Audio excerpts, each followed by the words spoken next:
I invested $100,000 in my fiance's business 2 months before our wedding. Then I caught her in bed with another man. I didn't confront her. I vanished. 3 months later, she found me and tried to explain. That's when I revealed what I'd done with those photos. Her jaw literally dropped. But the real surprise was standing right behind me. My name is Dwight Ramsey. I'm 43 years old, and I own a roofing company here in Eastern Tennessee. Started it from nothing 15 years ago with just a beat-up truck. Now I've got 12 guys on the crew and steady work. It's honest labor, hard on the back, but good for the soul. Lorraine Winters was supposed to be my second chance. We met 3 years ago at a business mixer. She owned a small beauty salon on Maple Street, 3 chairs and big dreams. My daughter Bethany was 19 and away at college. Her son Cody had just turned 18. The timing felt perfect. Grown kids, rough divorces behind us, ready to build something real. When Lorraine said she needed capital to expand the salon, I didn't hesitate. $100,000 from my company reserves. My business partner Joel told me to get it in writing, make it official. I brush him off. This was the woman I was going to marry. We didn't need contracts. We had trust. That Tuesday, I was working the Henderson place, replacing storm damage. Around noon, Joel texted about an equipment issue. I climbed down and headed back to the shop. Turned out to be nothing. He'd already handled it. I should have returned to the job site, but something pulled me home instead. I got there around 1:30. Lorraine's silver Lexus sat in the driveway, which surprised me. She usually worked Tuesdays. The house felt quiet, wrong somehow. I opened the door and just stood there listening. Then I heard it. Low voices upstairs. A man's laugh I didn't recognize. My work boots stayed quiet on the carpet as I climbed those stairs. Each step felt heavy, deliberate. The bedroom door stood half open, and through it I saw everything I needed to see. Lorraine, in our bed, with someone else. He was maybe 40, dark hair, expensive watch. His shirt draped over the chair. I'd refinished myself. They didn't notice me standing there. Too caught up to see the man who paid their mortgage. I pulled out my phone, killed the sound, and took 3 photos. Clear shots. Good light. Undeniable evidence. Then I turned and walked back down those stairs without making a sound. I walked out of that house like a man in a trance. My truck sat in the driveway. Keys already in my hand, though I didn't remember grabbing them. I climbed in, started the engine, and backed out onto the street. Didn't slam the door, didn't peel out, didn't do anything that would alert them to what just happened. Just drove away smooth and steady, like it was any other afternoon. 3 blocks down, I pulled into the parking lot behind the old lumber yard and just sat there. Engine running, AC blasting, staring at the crumbling brick wall in front of me. My hands gripped the steering wheel tight enough to hurt. That's when it hit me. Not anger. Not yet. Just this hollow feeling spreading through my chest like ice water. I pulled out my phone and looked at the photos. Crystal clear. No denying what they showed.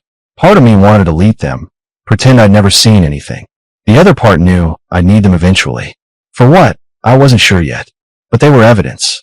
Proof that I wasn't crazy, wasn't imagining things. I sat there maybe 20 minutes before my phone buzzed. Text from Lorraine. Hey babe, running errands. Be home around 5. Want me to grab dinner? The casual lie of it made something shift inside me. She was already spinning the story, already covering tracks. I didn't respond. Just stared at those words until they stopped making sense. That's when I made the first decision. I powered down my phone completely, popped the back off, and pulled out the SIM card. Held that tiny piece of plastic between my fingers. Everything connected to my old life reduced to something smaller than a dime. I opened the truck door and dropped it into the storm drain. Heard it ping off metal somewhere deep below the street. Then I drove to the Walmart on Highway 11. Paid cash for a cheap prepaid phone, the kind you buy and throw away. $28. The kid at the register barely looked at me. I activated in the parking lot, sitting in my truck with the windows down and the late afternoon heat pressing in. New phone, new number, clean slate. Nobody had it yet. Nobody would. Next stop was Merle Cochran's place. Merle and I went back to high school, played football together, got drunk for the first time on the same bottle of Jack Daniels behind the Piggly Wiggly when we were 16.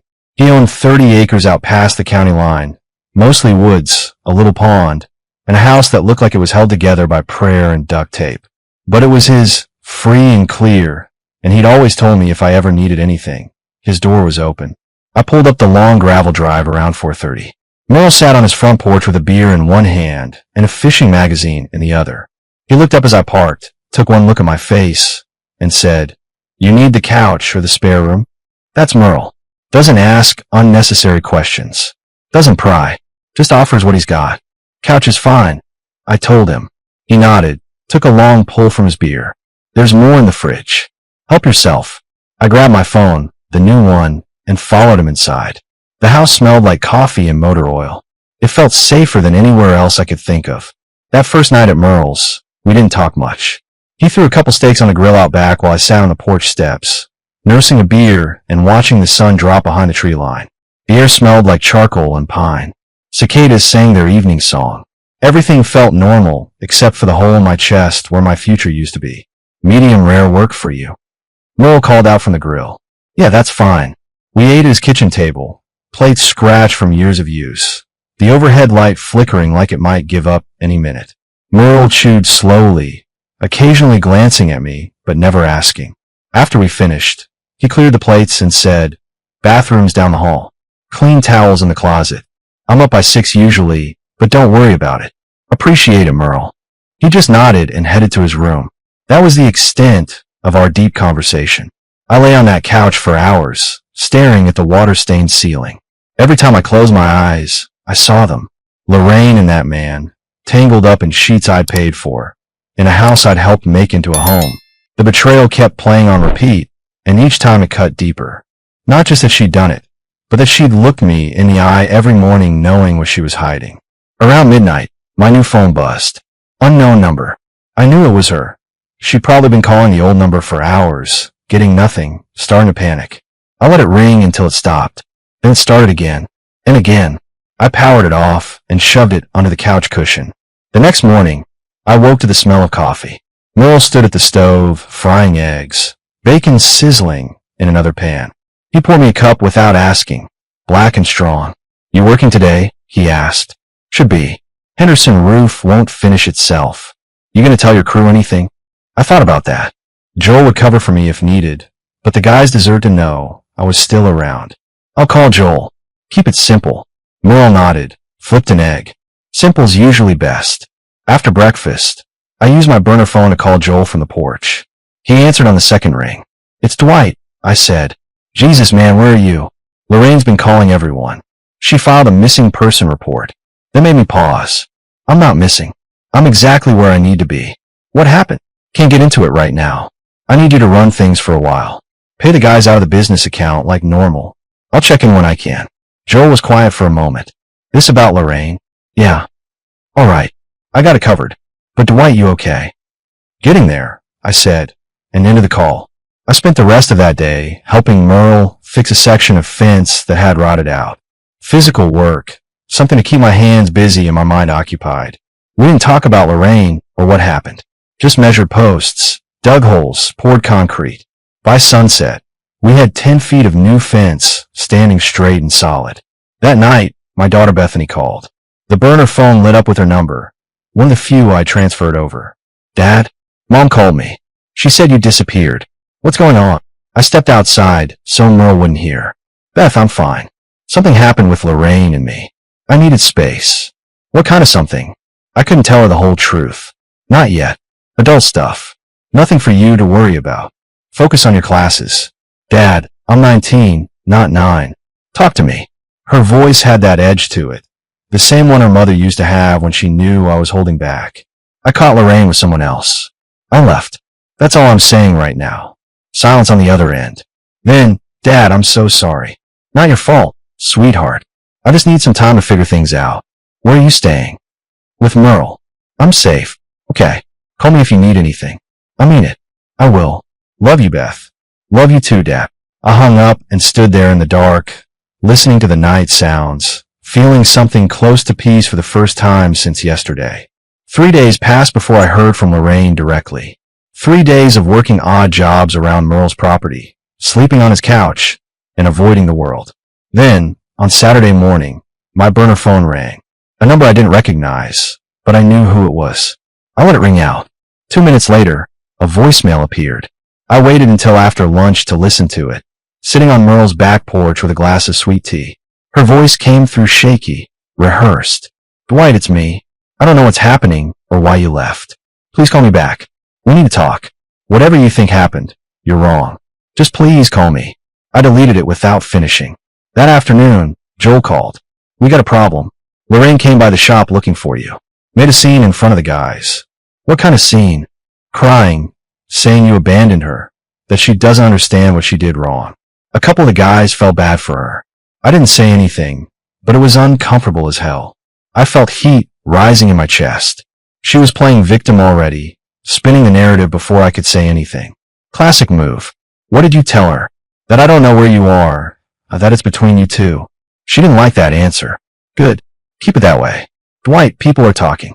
The wedding's supposed to be in what, 6 weeks? Word's getting around. Let them talk. Cancel the wedding if anyone asks. I'm not going through with it. Joel exhaled long and slow. You sure about this? Never been more sure of anything. After I hung up, I sat there thinking about the deposits we'd already put down. The venue by the lake, $1,500. The caterer, another $2,000. Flowers, photographer, all of it non-refundable. Thousands of dollars gone. But that money was nothing compared to what I'd already lost. $100,000 in her business, and the future I thought we'd have. That evening, Merle came home from town with news. Ran into Dwayne at the hardware store. He mentioned Lorraine's been telling people you had a breakdown. That the stress of the wedding got to you, and you just snapped. I looked at him. That's what people believe. Some of them. Others figure there's more to it. Small town, Dwight. Folks like to gossip. Let them. I'm not defending myself to anyone. Merle grabbed 2 beers from his fridge, handed me one. You planning to set the record straight eventually? When the time's right. Right now? I'm just trying to breathe. He clinked his bottle against mine. Fair enough. Sunday morning, Bethany called again. Dad, I talked to Cody. That surprised me. Cody was Lorraine's son, a decent kid who'd always treated me with respect. What did he say? He's confused. His mom won't tell him anything except that you left. He wanted to know if you're coming back. Poor kid. None of this was his fault either. What did you tell him? That I didn't know.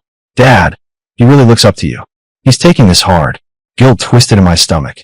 Cody had called me more than once asking for advice about college applications and job interviews. I've been more of a father to him in 2 years than his real dad had been in 18. I'll reach out to him when things settle. But I can't go back there, Beth. I know. Just wanted you to know. After we hung up, I sat on Merle's porch and thought about all the collateral damage from Lorraine's choices. The kids caught in the middle. The wedding guests who'd made plans. The vendors who'd lose deposits. My reputation around town. But none of that changed what I saw in that bedroom. None of it erased the photos on my phone. And none of it meant I owed her forgiveness or explanation. I was done being the nice guy who got walked on. This time, I'd disappear on my terms and come back when I was ready. Not a moment sooner. 2 weeks in, and the wedding collapsed on its own. The venue called Joel at the shop asking about final payment. He told them to cancel everything. The florist, the caterer, the photographer, all of them got the same message. The wedding wasn't happening. Deposits were gone, but I didn't care. That money was already dead to me. Word spread fast in a town our size. People started asking questions. Some folks sided with Lorraine, believed her story about me having a breakdown. Others sensed something deeper and kept their distance from both of us. I heard through Joel that her salon had lost a few clients. Guess some people don't like doing business with someone involved in that kind of drama. Meanwhile, I kept my head down at Merle's place. Helped him rebuild his shed, replace some rotted boards on the porch, fixed a leak in his bathroom. Honest work that kept my hands busy and my mind occupied. Merle never asked for help, but he never turned it down either. We had an understanding. One afternoon, my business partner Joel called with news. Lorraine came by again. This time she brought that guy. My blood went cold. What guy? The one from the photos. Floyd something. She introduced him as her business consultant. Said they were working on expanding the salon. The audacity of it burned through me like acid. She was already parading him around, making it official, acting like I was the problem. What did you tell them? Told them this was a roofing company, not a salon, and they needed to leave. Wasn't polite about it. Good. Dwight, people are starting to figure it out. The guys have been talking. They're not stupid. Let them talk. I'm not explaining myself to anyone. That evening, I got a call from Cody, Lorraine's son. He got my new number for Bethany. His voice was quiet, unsure.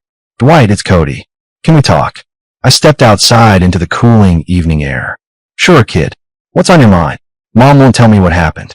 She just says you left and that you're dealing with stuff. But Bethany said you caught her with someone. Is that true? The kid deserved honesty. Yeah, Cody. That's true. Silence on the other end. Then Floyd. So he'd already figured it out. Smart kid. Yeah. I'm sorry, Dwight. That's messed up. You didn't deserve that.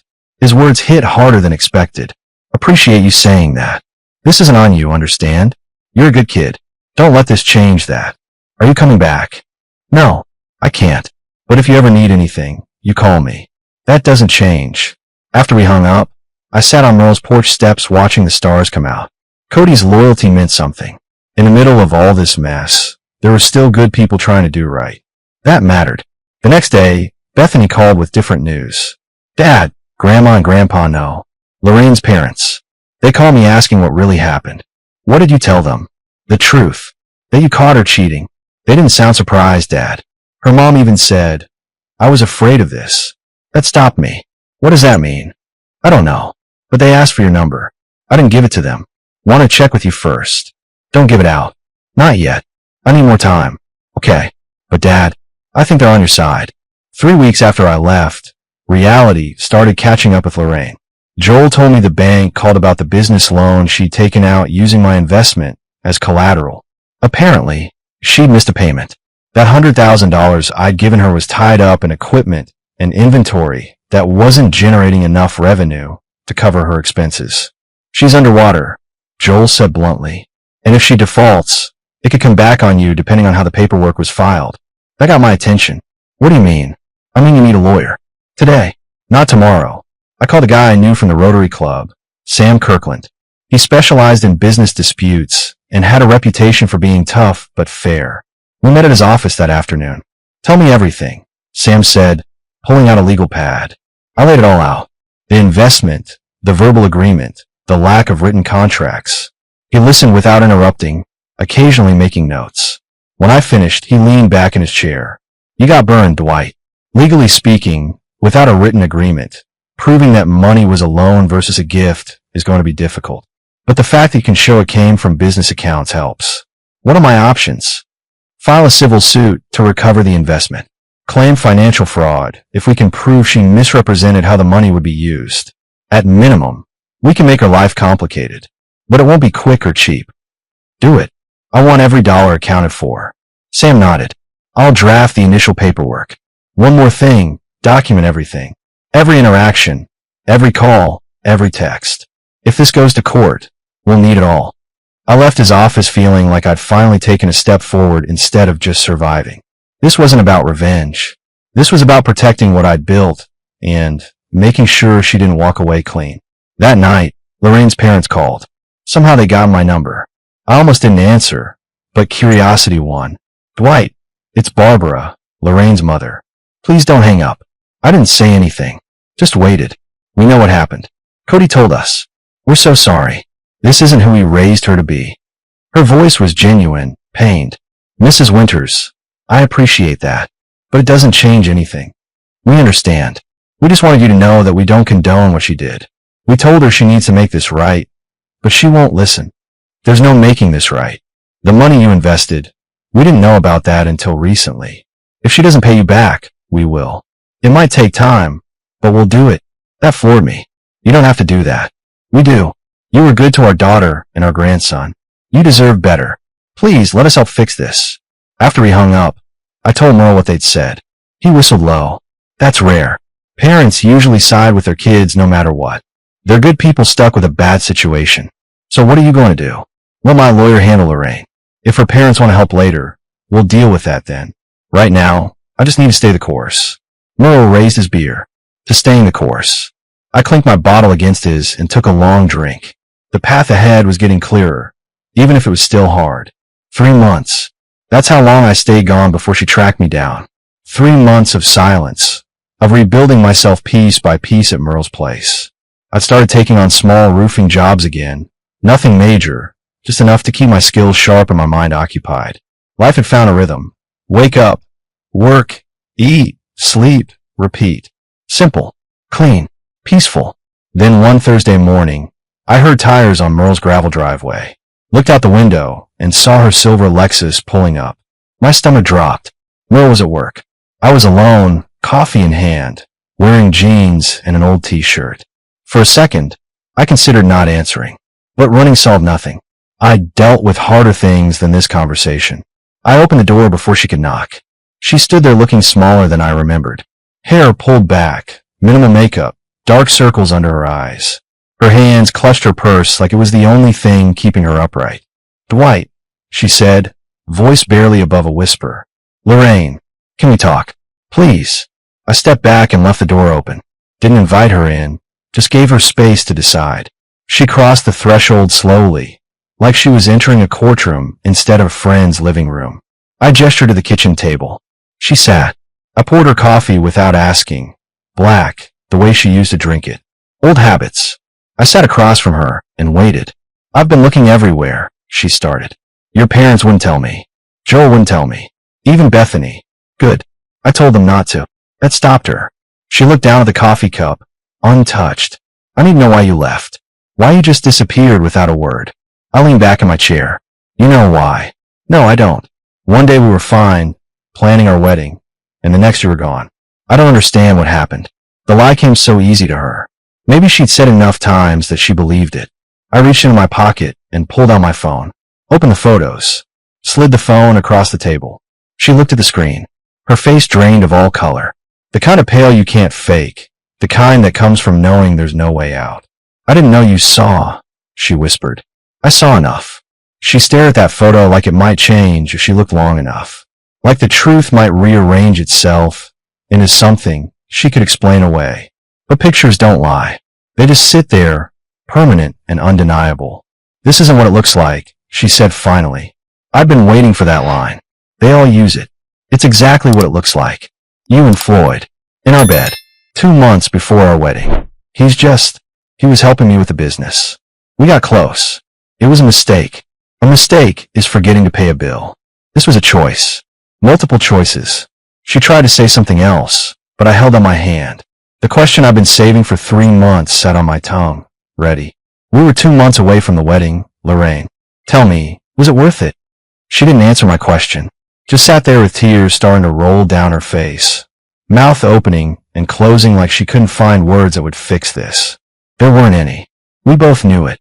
"I made a mistake," she said again, like repetition would make it true.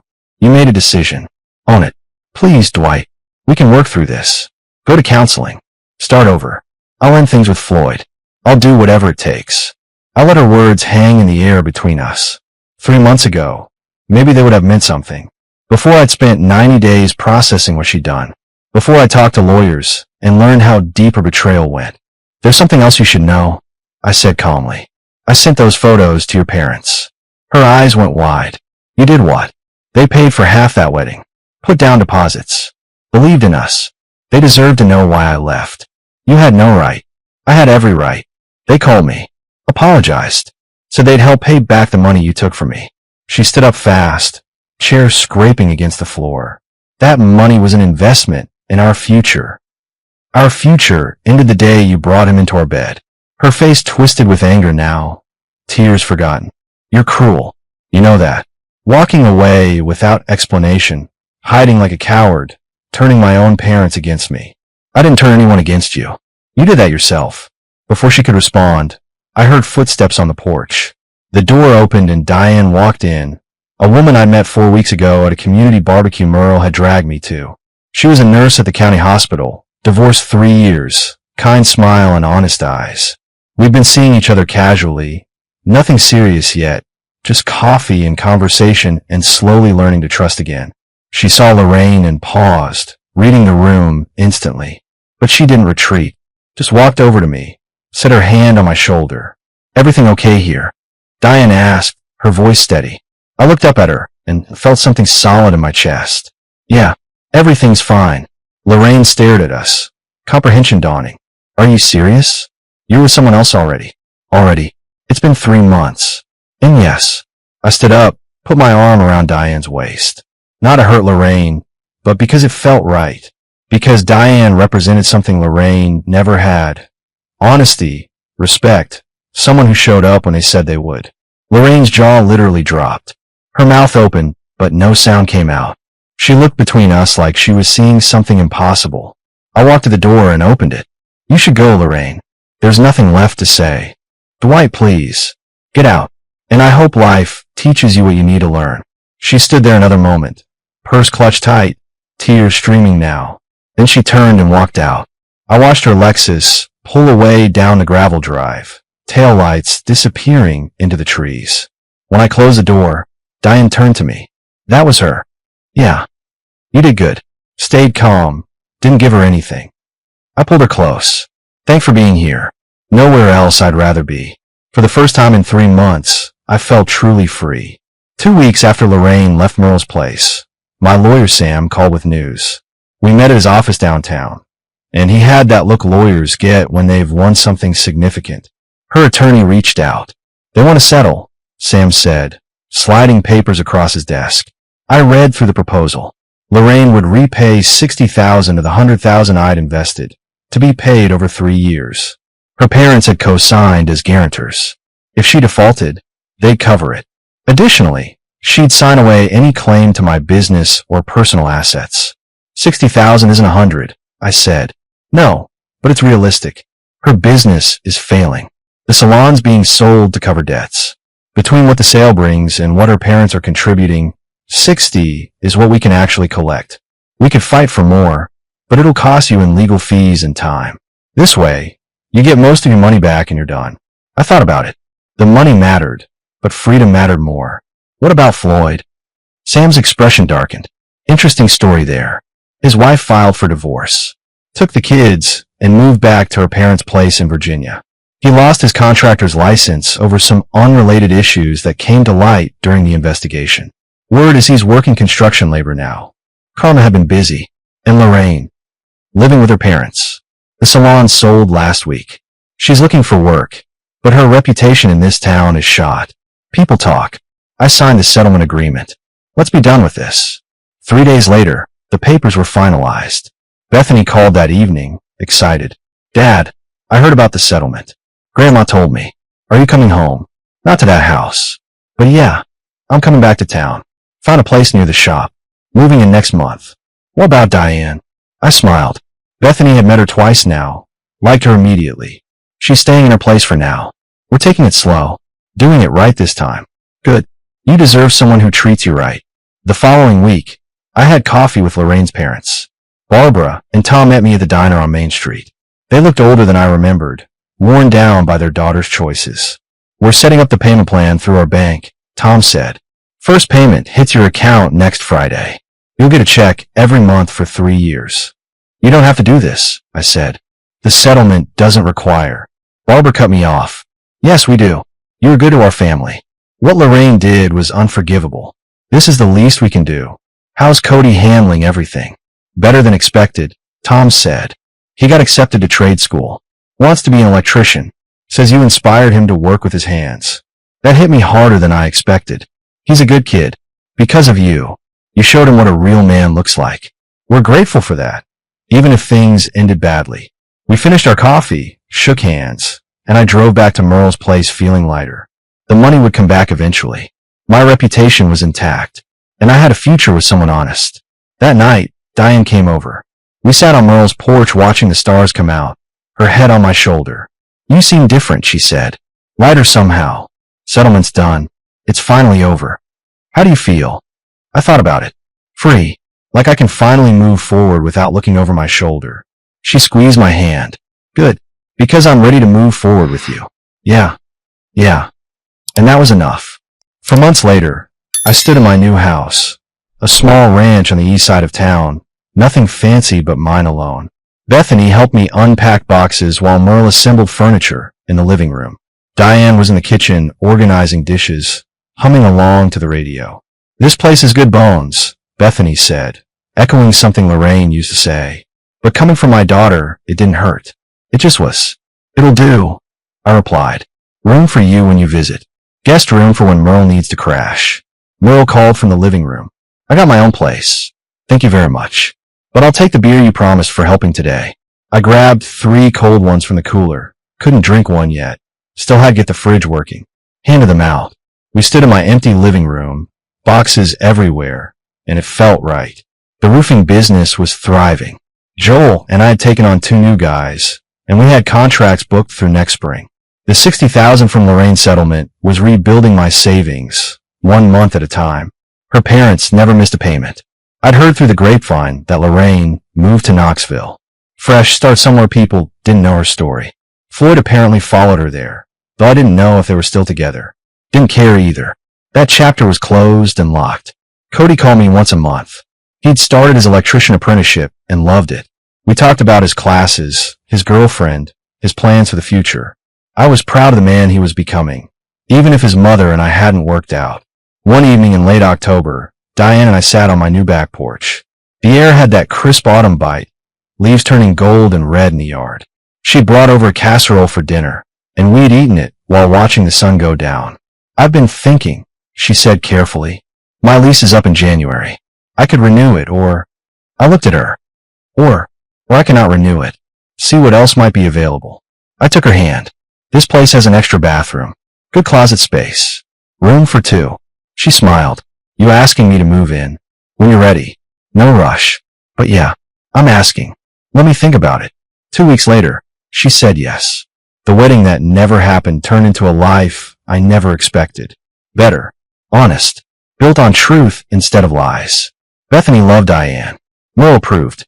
Even my business partner Joel admitted I seemed happier than I'd been in years.